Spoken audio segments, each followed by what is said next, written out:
Dr. Manon Fielding with Balancing Hormones and Powering Lives. And you might be wondering, am I too old for hormone replacement therapy? And that is something that is a very common question. And as we get older, taking different medications can be more problematic. And so, what I want to do today is kind of break this down for you. Let's talk about what are the benefits and the risks, and also, what are some alternatives that actually might even work better and not present the same kind of risks that HRT does? So let's talk about HRT. So HRT has been proven in research to help with things like hot flashes, night sweats, vaginal dryness, bone density, very important for those things. And it is FDA approved for that. But what they find is that as we get older, there can be an increased risk of blood clots and stroke and cardiovascular risk. And that the reason for that, they say, is because in the first 10 years, in the early stages, the atherosclerosis has either not developed or very minimally developed in our arteries. And the HRT does seem to be protective against it developing further or preventing it from developing at all. But when we are 10 years older, most of us have had some increase in that atherosclerosis. And that's why the HRT then becomes not as protective and can actually increase our risk. So whether it's safe for you really has a lot to do with your own lifestyle and your own physical well-being. And that's something you'll need to really go over with your doctor. Do you have risk factors like high blood pressure and developing atherosclerosis that they have tested for? Because if you do, it's probably not a great idea, and the risks could outweigh the benefits. And so, but you may be someone who has been more healthy, eating a good Mediterranean diet, and have a lower risk of atherosclerosis, and you could then be a candidate for HRT. But on the other side of things, most women who eat a very healthy kind of Mediterranean style diet and exercise and have good lifestyle, they actually don't have the same symptoms that a lot of us have with hormone imbalance.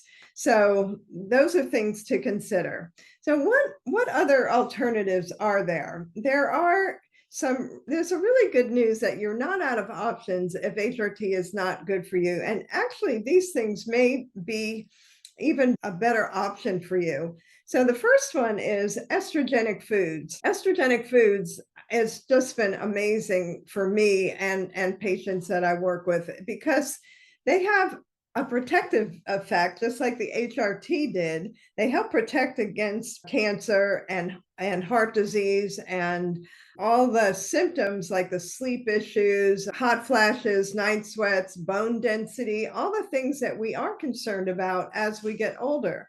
And that's things like soy products that have the soy isoflavones, or the flax seeds that have lignans and legumes. These are great examples, and they're rich in these phytoestrogens that can really help us balance our hormones naturally without the risks associated with HRT.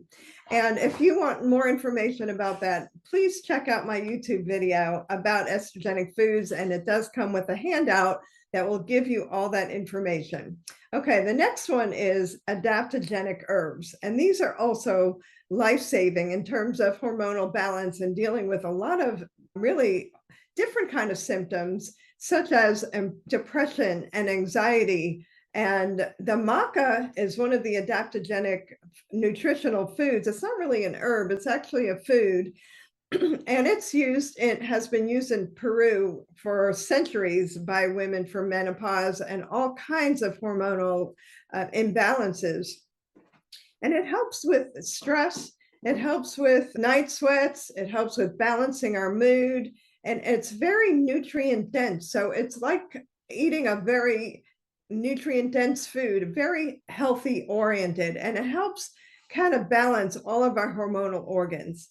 The other one that I find really helpful is the the ashwagandha.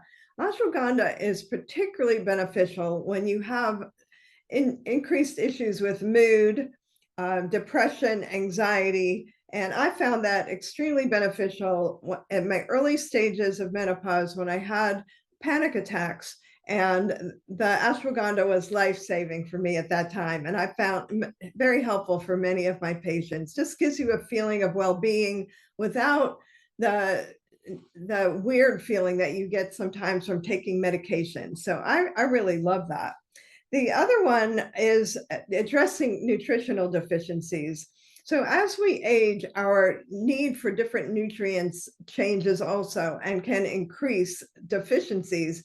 And things like vitamin D, B vitamins, magnesium are all often very deficient as we get older. And in fact, vitamin D and magnesium are worldwide deficient across the board, all ages, but especially in menopause, since that's what we're talking about. So it can contribute to having mood swings and fatigue and bone loss because you don't have enough of these vitamins. So I strongly recommend that you either get tested or eat the foods that contain these elements that you can make sure you don't have the deficiencies. I also have a handout on this, and it's in my ebook, and I'd be happy to share that with you because it could really be life-changing. So to wrap it up, HRT may be appropriate for some. And so it's really not only a matter of age, it's also a matter of our well-being. And estrogenic foods, adaptogenic herbs, and addressing nutritional deficiencies can be alternative options for balancing your hormones and dealing with some of the symptoms that you have. So if you're curious about any of these and you need more information, please leave a comment. And I hope that you enjoyed this video and that it's been helpful for you. Be sure to subscribe so you get the next video, and I look forward to seeing you on the next one. All right, take care.